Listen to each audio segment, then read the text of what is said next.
अगर कोई ऐसा क्वेश्चन मिल जाए जिसमें हमको ये बताना हो कि यार चार ऑप्शंस में से इनकरेक्ट स्टेटमेंट कौन सा है, तो क्वेश्चन का मजा बढ़ जाता है। क्योंकि उसमें ये देखना होता है कि यार आपके तीन कौन से करेक्ट हैं, है ना। तो एक एक ऑप्शन की वैल्यू बढ़ जाती है यार। आइए देखते हैं, ऐसा क्वेश्चन लेते हैं रे ऑप्टिक्स में प्रिज्म का। The angle of deviation versus angle of incidence is plotted for a prism. एक प्रिज्म के लिए इधर तो एंगल ऑफ डेविएशन ले लिया, इधर एंगल ऑफ इंसिडेंस ले लिया। इनमें से इनकरेक्ट स्टेटमेंट छाटना है। पहला है the angle of prism is 60 degree. चलिए, एंगल ऑफ प्रिज्म कैसे निकाला जाए। जैसे ये मैंने कोई प्रिज्म ले लिया, ओके। इस प्रिज्म में ये एंगल ऑफ प्रिज्म होता है।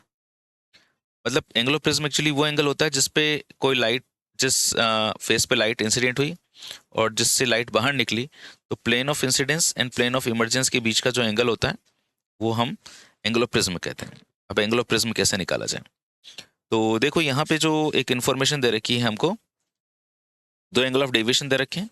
ये मिनिमम डेविएशन का एंगल दे रखा है, डेल एम इज 60 डिग्री, और मिनिमम डेविएशन की कंडीशन में आई और ई बराबर होते हैं।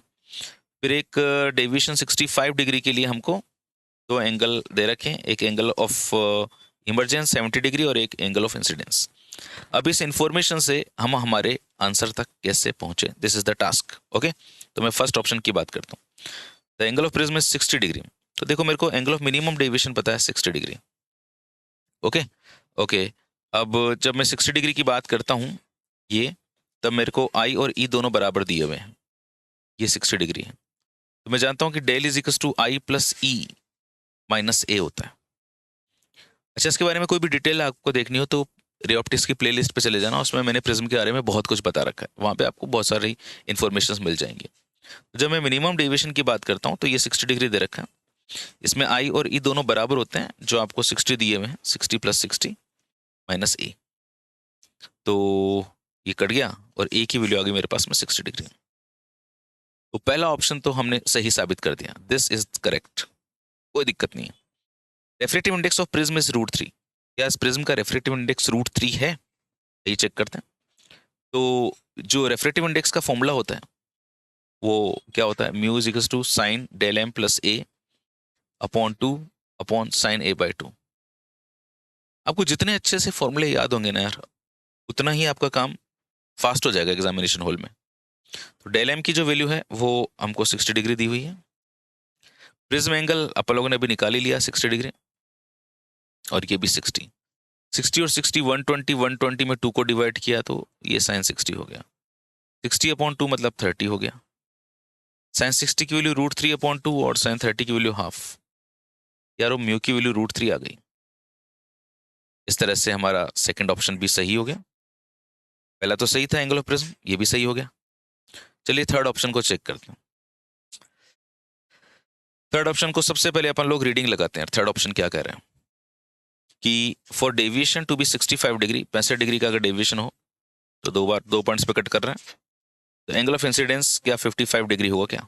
तो एंगल ऑफ इमरजेंस मुझे दिया हुआ है और एंगल ऑफ इंसिडेंस मेरे को चाहिए। मैं जानता हूँ कि del is equal to I plus E minus A होता है। तो ये this is 65 degree. Angle of incidence मेरे को चेक करना है कितना होगा। एंगल ऑफ इमरजेंस 70 डिग्री दे रखा है और ए की वैल्यू 60 डिग्री अपन ने निकाली ली थी फर्स्ट ऑप्शन में। तो I1 हो जाएगा 65 माइनस 70 प्लस 60। 65 माइनस 70 मतलब -5 plus 60, and this is 55 degree, okay. तो यारो ये भी करेक्ट आंसर हो गया। दिस इज ऑल्सो करेक्ट, ये करेक्ट था ही, ये भी करेक्ट है। तो सारा शक अब चौथे ऑप्शन पे जा रहा है। The curve of del versus I is parabolic. Actually ये जो ग्राफ होता है ना, ये पैराबोलिक नहीं होता। पैराबोला की जो इक्वेशन होती है वो y is proportional to X square या y square is proportional to x, ऐसी होती है। ये कोई ऐसा स्पेसिफिक शेप नहीं होती, ये तो प्रैक्टिकली ड्रॉ किया गया ग्राफ है जो डिफरेंट वैल्यूज को लेकर अपन ने ड्रॉ किया है। इसका ऐसा कोई इक्वेशन नहीं होता है। इसका अगर मैं बात करता हूँ डेल के साथ में, तो ये रिलेशन होता है जो एक पैराबोलिक रिलेशन नहीं है। So this graph is not parabolic. ये कोई पर्टिकुलर शेप नहीं है ये तो जो इन्फॉर्मेशन अपन को मिली उस इन्फॉर्मेशन के अकॉर्डिंग हमने एक ग्राफ ड्रॉ किया। तो एक ऑप्शन का अपन लोगों ने पूरा यहाँ पे डिसेक्शन किया और देखा कि कैसे हम हमारे आंसर तक पहुंचे। है ना। ऐसे क्वेश्चंस को अपने रिवीजन कॉपी में डाल लिया करो, स्टार क्वेश्चन मार्क कर लिया करो, है ना। अपनी जो भी आपके जहाँ पे भी आप पढ़ते हो उस कॉपी में, जहाँ पे भी इस चैप्टर के अंदर लास्ट में कोई जगह हो वहाँ पे नोट कर लिया करो, या फिर एक अलग से कॉपी बना लिया करो अच्छे क्वेश्चंस की, ठीक है, उसमें लिखा करो। और बहुत छोटी छोटी चीज़ों के लिए बहुत शॉर्ट्स भी मैंने अब बनाने स्टार्ट किए हैं, वो भी आप चैनल पे देखा करो। और बस एपीजी की दुनिया के कनेक्शन में रहा करो, your score will be definitely rise. Thank you so much, God bless you. तूने जो भी सपना देखा यार तेरा पूरा